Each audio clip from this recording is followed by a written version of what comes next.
You're listening to Rendezvous with the Writer with Bobbi Jean and Jim Bell, only on LA Talk Radio.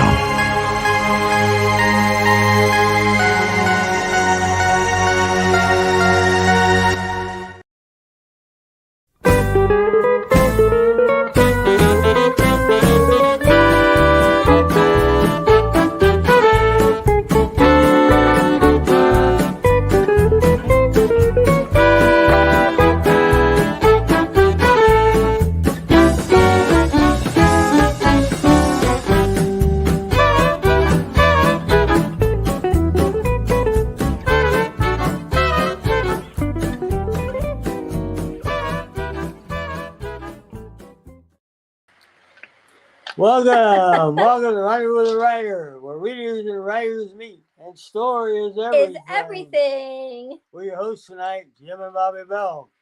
And we're so delighted to have you with us. We apologize for just a little bit of a late start. It's live radio, and we were the ones with a little bit of a technical challenge tonight. We just shut the computer, so we're okay now. So where are we? What's going on? We got special guests tonight. We do.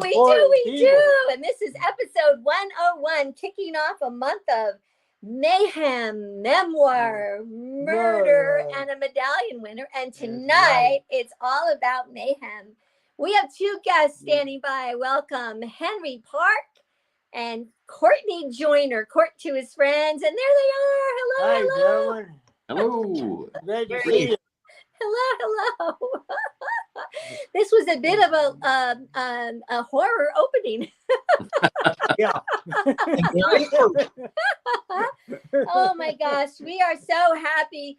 Two good friends. We've known Henry and Court for, oh my goodness, 10 years at least. Oh, yes. 10 years at least. And you were both with us for episode 1 on August 4th, 2022. And here you are kicking off 101. 101, that's it. So first we'll just say, Henry, where are you tonight? And then Court, would you answer the same question? I am in Brooklyn, New York. All right. If that means anything to anyone. Very good. And Henry? Oh, Or Corey. and me, yes. Oh, Henry, Court. I am sweltering in Sherman Oaks, California. Oh, so It's pretty high out there, isn't it, Henry? Yeah. 115 today. 115. Yeah, that's warm. Oh my gosh, that's one of the reasons we moved to New Mexico, I think, That's isn't right. it? Yeah. You get out there. It's kind of like Death Valley out there. Oh now. my goodness. Well, we're delighted to have you both with us. Henry, of course, is with us always the first Thursday of every month. And he is the talented author as well as film editor for True West Magazine. And Henry, you're going to kick off tonight with, as you always do, a little bit of your Henry's Western Roundup. What's happening in film and TV? Well, we've got a number of new Westerns on the horizon, besides Horizon Part 2. Opening in limited theaters tomorrow is The Thicket, starring Peter Dinklage as a bounty hunter after evil outlaw Cutthroat Bill, played by, you guessed it with that name, Juliette Lewis. This is a co-production with Tubi. In post-production is Broken Trail, which is not a remake of the classic, and I wish they wouldn't steal the title, but it's directed by Johnny Remo, who produced the excellent Nick Cage Western, The Old Way, and it stars Rumer Willis as a young widow, the great Jeff Fahey as the notorious colonel who made her a widow, and Gabenka Akanabi as a former Pinkerton. And Graham Greene is in there somewhere. Also in post is The Montana Shot the Unholy Trinity, starring great Western hands Pierce Brosnan. The Sun was such a good miniseries that went on longer. Samuel L. Jackson and Koryanka Kilcher. Now, for you Taylor Sheridan fanatics, here's a full update. Yellowstone Part 2 of Season 5 returns on November 10. 1923 was renewed for a second season, but we don't know when. 1944, sequel to 1923, has been ordered. And 2024, now called The Madison and starring Michelle Pfeiffer and focusing on a New York family tragedy in Montana, has been ordered. Wow. Oh, wow. Well, now, I don't think there can be any doubt that the biggest Western news story of the moment is that UFO Cowboys on the Roku channel has been renewed for a second season. Wow. I bet you guys always watch that. Am I right? Yeah. Oh, yeah. Me neither, too. Yeah, we will now. Yeah.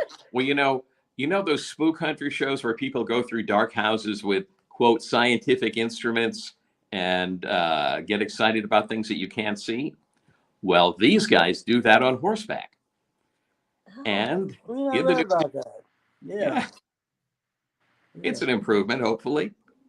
In the new issue of True West, I tackle the whole Kevin Costner Horizon debacle with input from a number of expert Western filmmakers. Yes, thank you for that. And writers connected with epics, including Michael McGreevy, who starred in The Way West, Bruce Boxleitner, who starred in How the West Was Won, the miniseries, film historian Michael Blake, Emmy-winning Western screenwriter Kirk Ellis, Centennial producer John Wilder, and author of The Westerners, C. Courtney Joyner. All right. And also in the new issue, we celebrate the 30th anniversary of Kevin Costner's Wyatt Earp with an in-depth interview with Dan Gordon, the original and first credited writer on the film. Oh, and I just heard about this an hour ago. To mark the 65th anniversary of Bonanza, there's a free online convention Friday, Saturday, and Sunday with panels and screenings and all sorts of stuff. Saturday morning, I'll be on a Social Influencers Discuss Bonanza panel. Just search Bonanza Online Convention to learn more. Wow. Wow. Yeah, go ahead. Costner was not supposed to ever do anything else with Yellowstone. But I thought I heard some sort of rumor that maybe he was reconsidering. I don't know. It may be starting to sound good as he looks at Horizon 3 and 4. But I would kind of doubt it. He and Taylor Sheridan, I think, have locked horns too much, but I don't know anything. Okay, all right. We talked the other night about the revisit to Wyatt Earp. Yes. Could you talk to us a little bit about the real estate involvement in there? Because as I said before, I was so used to cow wrestling and gunfights, but real estate grabs I wasn't familiar with. That's right. And that was something I was not familiar with until I talked to Dan Gordon, who is the guy who wrote this from the start. And if anyone wants to get a sense of what his version was like, the novelization that came out, which you can find on, eBay or anywhere, the novelization gives you his whole plot because he wrote it as I guess essentially a mini series. Right. Okay. And what his point was that our portrayals we've always seen of the whole Wyatt Earp gunfight at the OK Corral thing had been the Law family versus a bunch of creepy thugs. And his point was that the creepy thugs were working for an organization that was very cleverly managed to try and take over all the property that they could in Tombstone. That most of the land there was not really legally owned. It was government property that people were essentially squatting on. And they had a plan to force everybody off. They encouraged anti-Chinese riots and stuff to burn them out so they could take over their property and resell it. So it was really a very involved and clever land swindle on the bottom of the whole gunfight. It's one of those stories that doesn't come out I don't think it's ever come out. Courtney, what do you think? Has that ever been part of a Tombstone story film? No, it never has. As far as it went, Henry, it was really, I think, a lot of how did Wyatt Earp get the unqualified support of the newspapers and all of that stuff. So a lot of that was playing out in the journal of Tombstone, and people weren't really aware of it. And essentially the Clantons were, like hired guns. Right. They were selling stolen cattle and all that stuff, but Wyatt Earp and his brothers were no better. So Yeah. Yeah, this whole white hat, black hat thing. No, they're just everybody's wearing gray hats. Courtney, do you have anything you'd like to actually say about Horizon, since you were quoted in that wonderful article? Each of you, would you want to say a little something about Horizon? Henry, you want to jump out of the gate? Oh, okay, sure. I think that it really, what has been done, what we have seen, is a beautiful piece of work. But the problem is, I don't think a lot of people really got it, that they were seeing the first part, the first fourth of a very long and complicated story. And I think what is there is great, but it's not like a mini series. It is like a mini series, except that you don't get part two the next day or the next week. And I just hope people will be patient, because from what I have seen, I think everyone will really enjoy it. But you have to go in there knowing that you're going to have four stories and none of them is going to be finished for a long time. Yeah. Yeah. Well, both of you fellas saw that movie. Saw Horizon. I think both of you thought it was a pretty good show. Yeah. Right? What do you think, Court? No, Henry's and my reaction was practically identical. It's not a matter of the content or the thing. The good Lord, it is gorgeously made, and the acting is very good, and some against type casting, which is great fun. But it is a presentation problem. If I had watched this at home on HBO, then I would be, chomping at the bit for the next installment or anything else. But because it turned into a theatrical experience, it does feel incomplete Okay. as you're walking out of the theater. Mm-hmm. Mm-hmm. How interesting. So the two of you are going to be sharing some space in October. You Oh, I yeah. know that you're going to be sitting next to each other, but you are both going to Lone Pine, the 34th annual Lone Pine Film Festival. Tell us about this and what's coming up. And Okay. Well, the Lone Pine Film Festival takes place October 10th through the 13th. It's in Lone Pine, California, by the beautiful Alabama hills, which we've all seen in hundreds of movies. It's an amazing place physically, because you're right between Mount McKinley, the highest point in California, and Death Valley, the lowest. So you can see why it was so popular to shoot Western films there. And that's why they built this wonderful film festival. I should say, if anyone wants to find out lots of details, the website is lonepinefilmfestival.org, and you can find plenty more there. I'm going to be there with showing a Tom Tyler Western, Rip Roarin' Buckaroo from 1936, which was shot there. And I'll be talking with Tom Tyler's niece, who lived with him for the last several years of his life, about what he was like. And Court, I know you've got a lot more going on than I do there.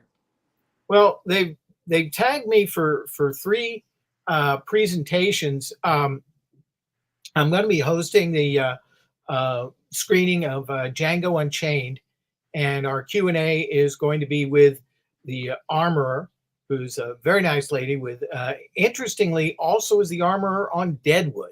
Oh. Those are the only two westerns she's ever done. But her dad, who was also a prop master and armorer, and worked a great deal with Steve McQueen and Robert Wise, so they're both going to be there talking about the requirements of guns and things, which, given what happened with Rust and whatever, is a pretty relevant topic.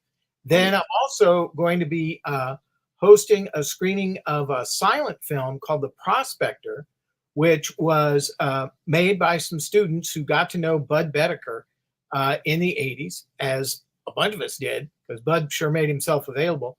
And the film was originally presented at Lone Pine. Burt Kennedy was there for the film, and the film is just absolutely tremendous. It's this silent short, and it knocked everybody out. And I always love this stuff, because you never know where certain accomplishments are going to take people. And the director ended up in daytime. and has been the director on both, I want to say, not One Life to Live, Days of Our Lives, and General Hospital for over 300 episodes. Oh my God. Ow. So, and he's won multiple Emmys for daytime stuff. But yeah, he started by doing this silent short, encouraged by Bud Bedecker, and he ended up, directing soaps. Yeah. And the last thing I'm going to be doing, this will be on Sunday, is a presentation of a movie called Violent Road, which I'm really excited about because it's an obscure film, but it was the first American version of the French movie Wages of Fear. Remade by Warner Brothers, directed by Howard Koch, and with a great cast, Brian Keith and Dick Foran and Ephraim Zimbalist Jr. and all these guys. And it is, the trucks going up through the Alabama hills. And since it was Warner Brothers, I did a little nosing around. We're going to kind of examine this. High Sierra is one of the more famous movies, of course, shot up in Lone Pine. And Bogart's, car going up in the Alabama hills. The same assistant director on both films. Oh. Russ Sanders. So he, obviously was there and familiar with the territory and everything. So I'm really excited about that because lots of people don't even know this movie exists. So that's going to be very cool. So 3 very completely different movies to present. Yes. That's terrific. We are we're going to take a step away for just a moment and share a word about one of the places that you can find Henry's books. And I have Henry's book right here, of course. And here's Henry, the greatest Westerns ever made and the people who made them. And some other books of Courtney's that you're going to find there. And we may talk about these very briefly when we come back before we get into the main subject of tonight. So stay right where you are. When we come back, more with Henry and Courtney. We'll be right back. Story is everything. Find a great one on Out West Shop's bookshop. Go to outwestshop.com. Find books and CDs on the menu. Choose Shop Out West on bookshop.org. Browse through featured authors on Rendezvous with a Writer. Explore curated book lists and our featured picks. Add in note cards, calendars, and jigsaw puzzles. One-stop shopping for great gifts. Use the search box to find thousands more titles. Make the switch. Your purchase supports us as independent booksellers. That's our story. Welcome back to Rendezvous with a Writer, special guest Park and C. Courtney Joyner. Hey, we enjoy talking to you folks, and we're kind of switch a little bit to Courtney right now, and we got a little bio we want to read, and then you can fill in anything I left out, Courtney. C. Courtney Joyner is an award-winning writer of fiction, comics, and screenplays. He has more than 25 movies to his credit, including cult films Prison, starring Viggo Mortensen, and Class of '99, directed by Mark Lester. Courtney was a graduate of the University of Southern California. His first screenplay was From a Whisper to a Scream, which starred Vincent Price. Joyner's other scripts have been included in TV movies for CBS, USA, and Showtime. He is the author of Shotgun Western series and Nemo Rising. Tonight we'll be taking an in-depth look at Courtney's 2 newest projects, the riveting film Quadrant and the book Videotapes from Hell. Video history of cult collectibles and crazy video covers. All right. And he also submits a lot of wonderful stories, short stories and such, to anthologies. This is one of my very favorite, Six Guns and Sleigh Bells, a creepy cowboy Christmas. There you go. Oh, Courtney, all of those quick titles, and we have so much to talk about tonight, but is there anything that you'd like to say about Nemo or Shotgun at all? Well, yeah, I mean, Henry knows this, and so many people who come on your show, Bobby, it's, we have to now, unfortunately, as writers, we have to be prepared to be able to function in absolutely every single format that there is. Yep. Just professionally, unless, you're James Patterson or something. Then the next thing you know, there's someone says, hey, can you write a game? Do you know how to write for a comedy series? Can you write a movie? Can you write a featurette for a Blu-ray? Can you write magazine articles? Can you, on and on and on. And you have to kind of, be a jack of all trades. And that's, what all of this stuff represents. With the just with the books alone, I think, I don't know, because I contribute a lot of chapters and things to movie books and whatever, and I don't know, I'm somewhere around 40, I guess. And with the on-camera stuff and the commentaries, and this has nothing to do with writing scripts or certainly not with novels, but that's gone over 200. Wow. And a lot of those you've done with Henry. Yes, whenever there's been a Western, the first time I was actually approached to do a Euro Western by a good friend of ours, Henry, we were at Monster Palooza in Burbank, and Henry was standing right next to me, and I said, oh, well, let's go. I want to get Henry in on this.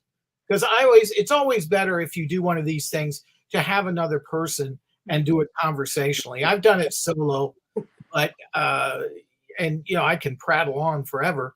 But it's not the same. It doesn't have the same impact, and you don't go down these interesting roads unless you have somebody there with you to bounce off of.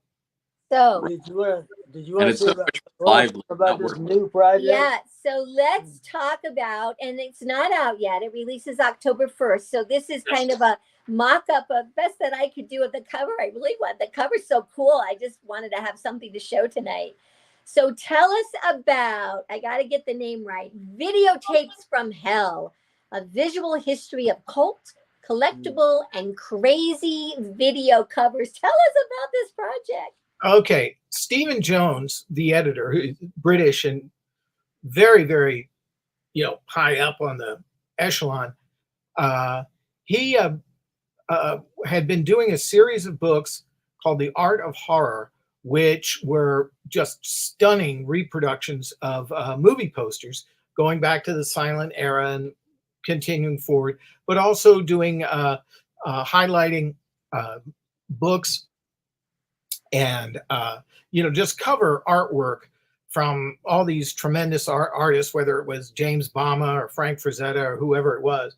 And he decided to do a third volume of this, featuring the artwork on videotape boxes. And these are, coffee table sized books. And so everybody thought, wow, this is a great idea, because all these wonderful artists, that cover, by the way, is by Graham Humphreys, had done great artwork for those boxes to get people to grab it off the shelves at Blockbuster. But nobody ever gave them a second thought. And so he put this together and asked folks just to write essays and individual chapters, highlight whatever the category was for the videotapes that were being highlighted. And I, of course, they asked me to write about Full Moon and those movies, but Stephen King is in there, and Richard Christian Matheson, and our good friend Pete Atkins. And it's just, I think it's going to be wonderful. I have not actually physically seen the book. I've only seen a PDF of my section. It was gorgeous. Yeah. So it's a great holiday gift giving. October 1st it comes out. So think about Gift, right? Yeah, we've already thought of a couple. We got grandsons. Yeah, we have some people in our family that we think would really love this book. Oh, it's going to be terrific. And we're actually doing a book signing at Dark Delicacies on the 8th. Oh, you are. Oh, wow. Oh, how wonderful. How wonderful. We are going to take another very short break. And when we come back, oh my gosh, Courtney and Henry, it's all about this fabulous, new, scary, wonderful film, Quadrant. We'll be right back. We want to thank Blue Cottage Agency for being a sponsor, along with Clicks by Madison. And here's a word about them.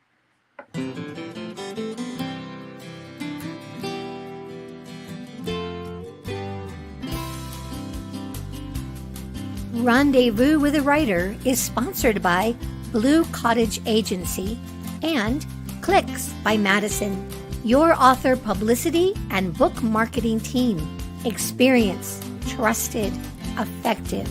Contact them today at bluecottageagency.com. Welcome back. Welcome back to Rendezvous with the Writer, Henry Park, Courtney Joyner. As you see, I got my bolo hat on. I was going to say the chapeau is very becoming there, Jim.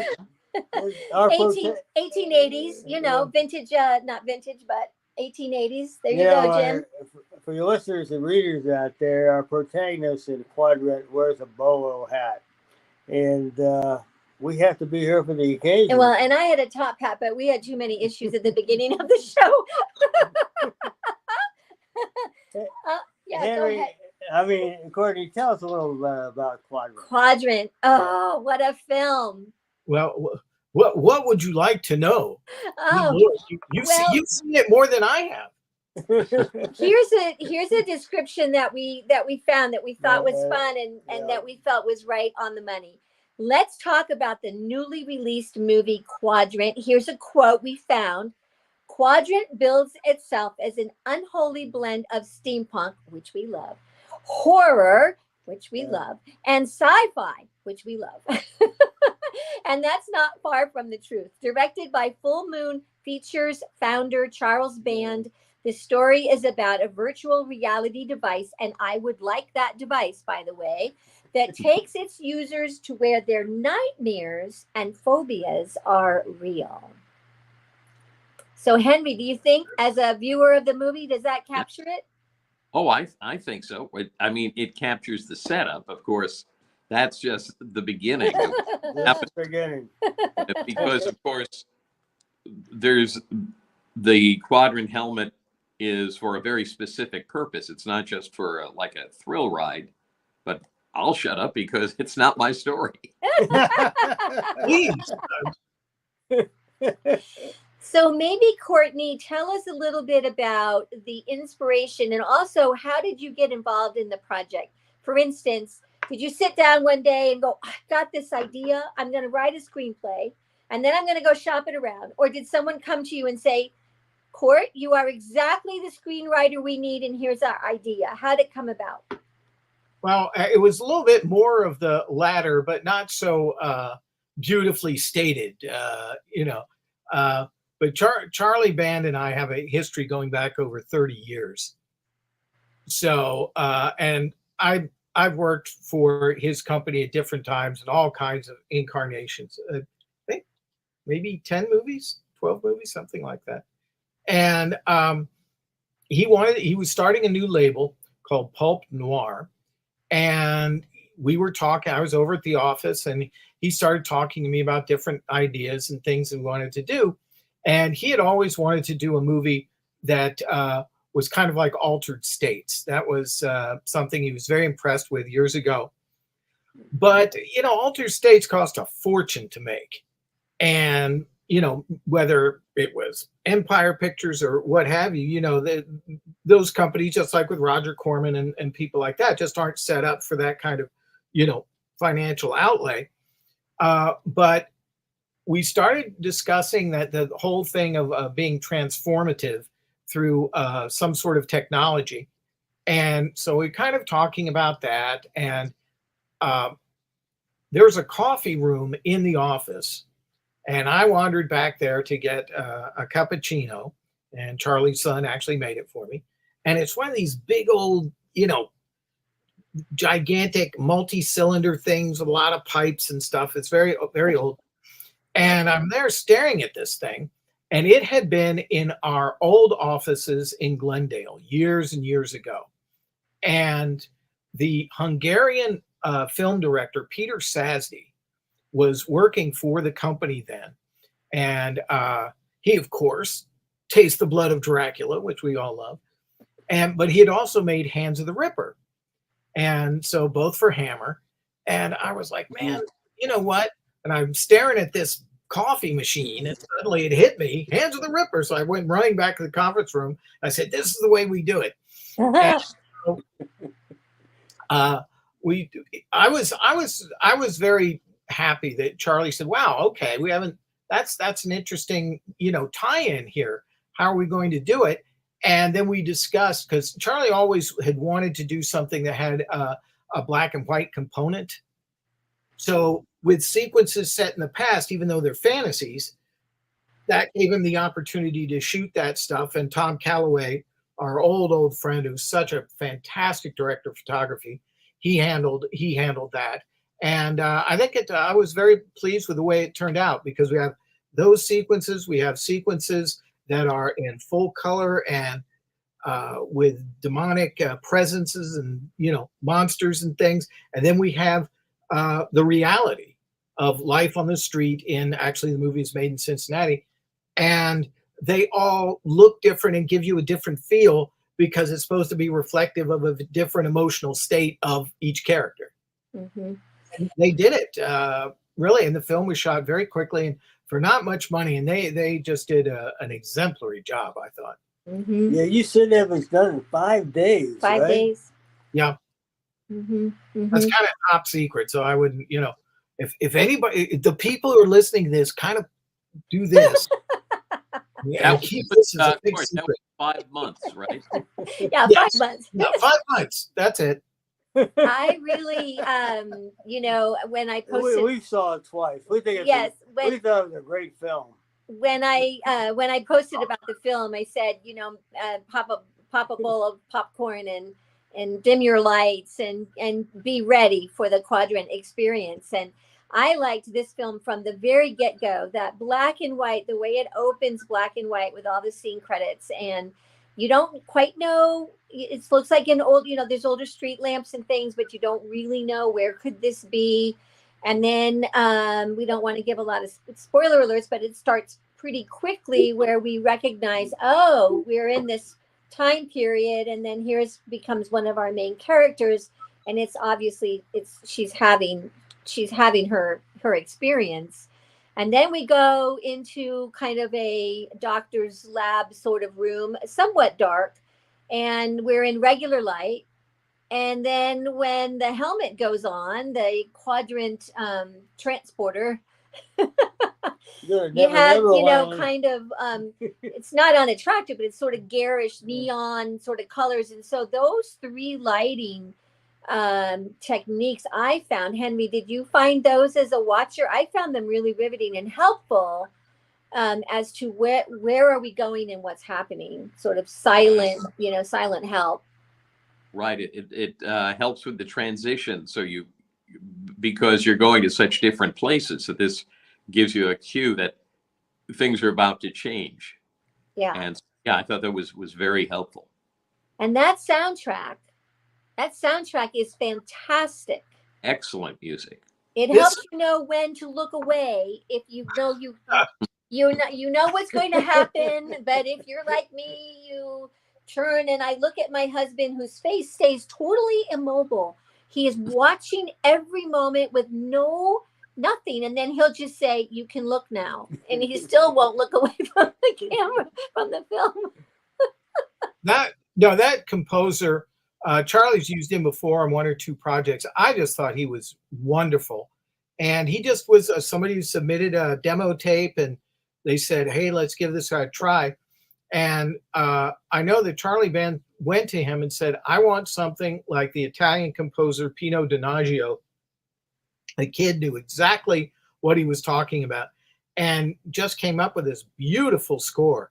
And again, these are decisions that are made by it's his company, so he can do it any way that he wants to do it. But we've known each other for so long, and we had so many okay, this is kind of the way we want to go. And with Quadrant, I've always felt this way, that in the past few years, horror movies have gotten kind of more and more tame, and maybe they're just more cerebral and, whatever you want to say, even though there are things like Terrifier or whatever that can be quite gory. But they've backed away from a lot of what we used to see in drive-ins. And certainly in the 1970s, and imports from Spain and Italy and what have you. And I said, let's do that. Let's go that approach. And they did. And I was just thrilled because it's just not the approach that, certainly bigger companies or whatever, would do. And you're not going to see this stuff in something Universal's going to release. So I was just very, very pleased about that because, again, it just kind of separates us from the pack. Now, maybe I'm sounding too highfalutin, but I think it's true. And it's just sometimes the pieces just fall together, and in this case, they really did. Yeah. It's a great horror movie. And, thinking about it, we got shirts on here. You got a Halloween coming up here pretty quick. It seems like it's going to fit right in. Oh, if there is a reproduction of the sort of steampunk looking, really gorgeous contraption, we would want one. I'm sure a lot of people would want that. Well, Full loves their action figures and everything else. Sure. So, yes. I was very interested in what you were saying about the kind of films we got away from, because it just now really struck me. It really brought back the best of the sort of Mario Bava kind of really elegant, very sexy, very scary pictures of the 70s. That's this. And also to the to have some kind of a sensual content with gore is very unusual now. That they've gotten kind of skittish about that, and we said, the heck with it. Let's just go ahead and just do it, and just see how folks respond. And I'm just pleased that people are responding so well. And it's been nice. It's always fun to read nice things about your work and all of that. So I'm very pleased about that too, because as I've, especially after a couple of drinks, told everybody that I read it. This was my first produced movie in 19 years. Yeah. Henry, was there anything as a viewer that surprised you where you were like, and I know we don't want to do spoiler alerts, but did you kind of go like, oh, I didn't expect that to happen? Gee, I wish I had a real good example for you. Obviously, you only get scared if you do see things that you weren't expecting, and there's a lot of frightening stuff in there, and as I say, a lot of very elegant, very sexy stuff. Yes. And I jumped a lot, so there must have been. Well, also too, when especially you're dealing with something being made on a budget, and Henry, you and I both have had the experience of writing movies that had movie stars in them, and that type of thing. But if you're dealing with talent that is, I don't want to say unknown, but certainly not widely exposed or famous, certainly like these young actors that they found for it, you feel like you're kind of rolling the dice. Now, I didn't see dailies, I didn't see anything on this movie at all until I saw the trailer. And the film was in the can. Now, Charles Band and the DP called me multiple times from location to say, hey, we think this is going well. So that was very nice because it's also a little unusual. But then when I saw the movie, and I did get to see it on a big screen, I was just so impressed with the performances by this young cast. And they really threw themselves into it and really pulled it off because, boy, sometimes that can just be the death of everything if the people in front of your camera aren't effective. And this group was very effective. I thought they were wonderful. And the girl who played Jack the Ripper, I thought was just yeah, she was great. They all were. I thought they did a nice job. Yeah. Yeah. When you watched it, Courtney, for that first time, how did the blood look to you? Oh, yes. I have been crowing about the blood. I think the blood looks great. It really does. Yeah, it does. And, I always use this as this weird kind of example is that back in the 70s, Warner Brothers cosmetic blood tended to look very orange. And in fact, they have even retimed the color of certain movies, including Dirty Harry, to turn the blood from orange to red. And it really needed it. Remember that shot where Eastwood looks down at his pants where supposedly he's been shot with a shotgun? And it looks like somebody threw orange paint on his trousers. Okay. Yeah. And so, this is, and it is, sometimes the light or, different components can always affect how that's going to look on film. But boy, Tom really just zeroed in on it. And when they did things like colorizing black and white images, boy, they just did a fabulous job. And again, when we see Erin in 1880s London and she goes into the apartment where she sees Jack the Ripper, that is Mary Kelly's body. That is the actual photograph of her. Yeah. And they added color to the photo. So you could actually, they added the blood to it. They didn't add the blood, but they colorized the blood because, of course, it registered as black in the original. Right. Yeah. Right. Mhm. Mhm.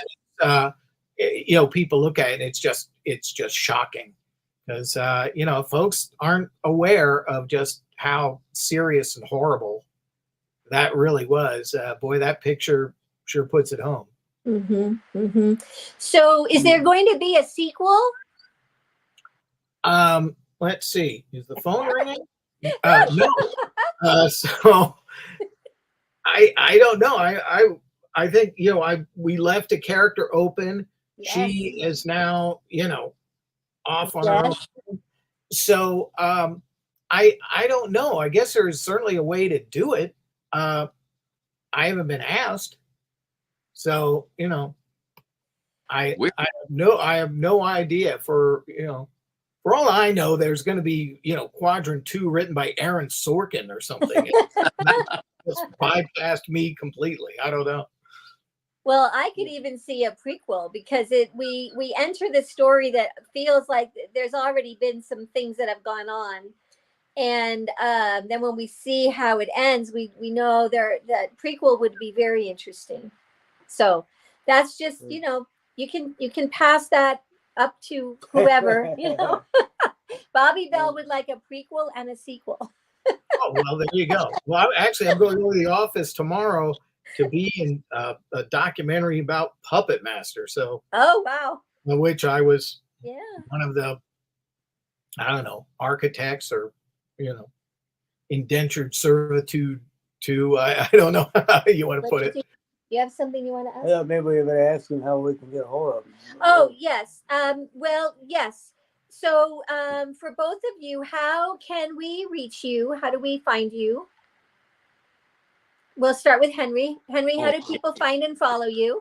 Okay, well, they can go to Henry's Western Roundup, or if they go to the Henry's Western Roundup Facebook page. That's always an easy place to leave me a message.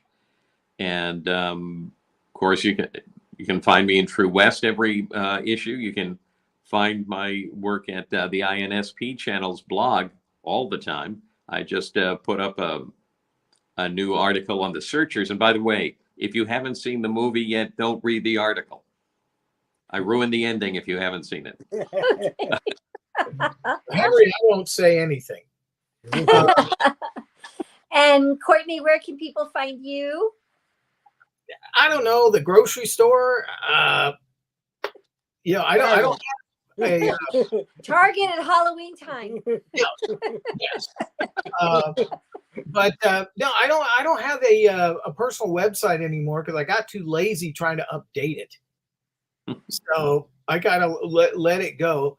But I'm on Facebook quite a bit, and fortunately have things to post about and new books and that type of thing. So Yeah. and I'm always, you can always find me there, and also too.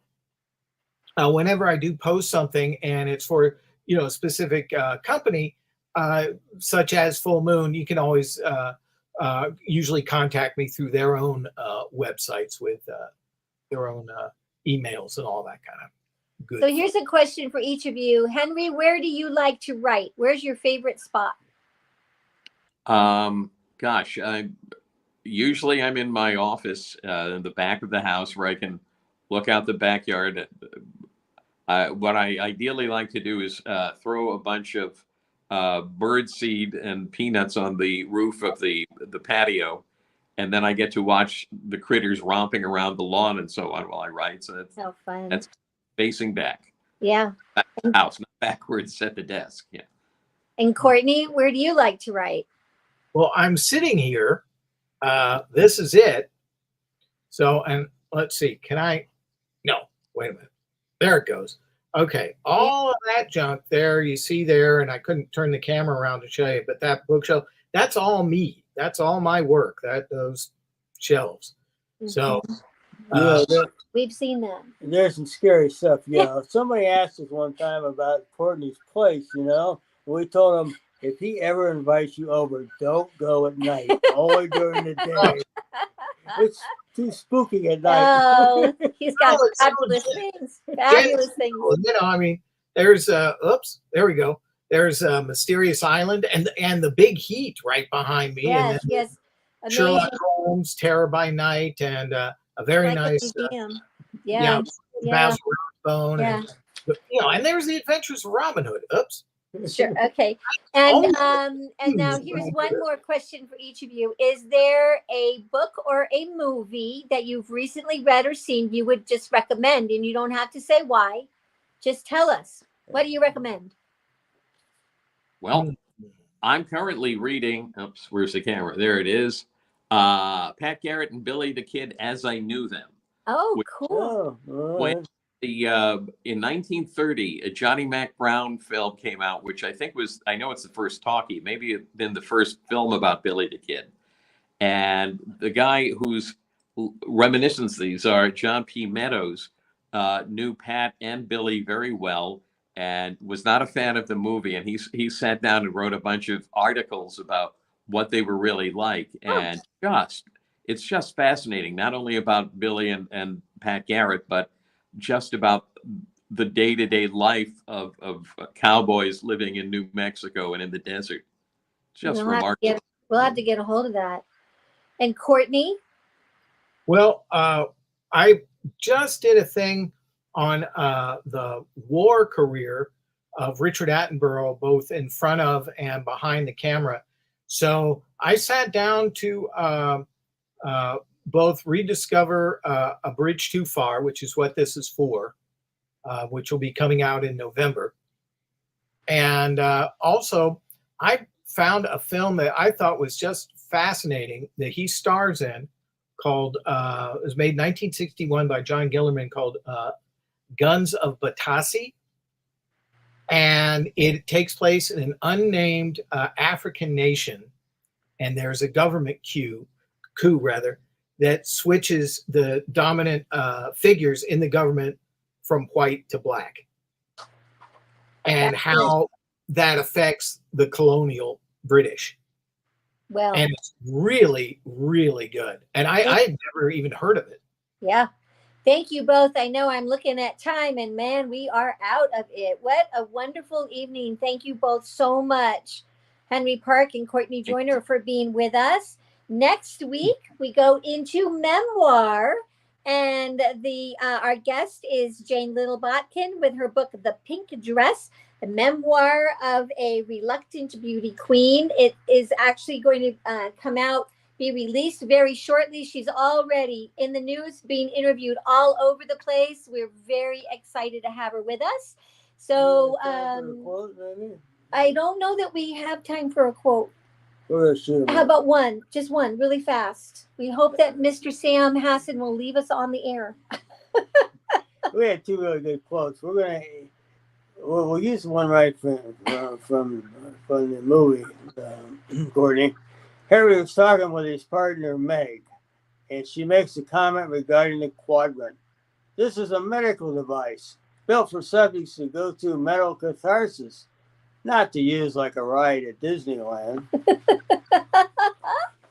It's brilliant. I'm just floored, Yeah. Thank you both again for being with us. And until we see you all again next week It's always a great day. out west, keep writing. We'll keep reading. Bye-bye. Hey.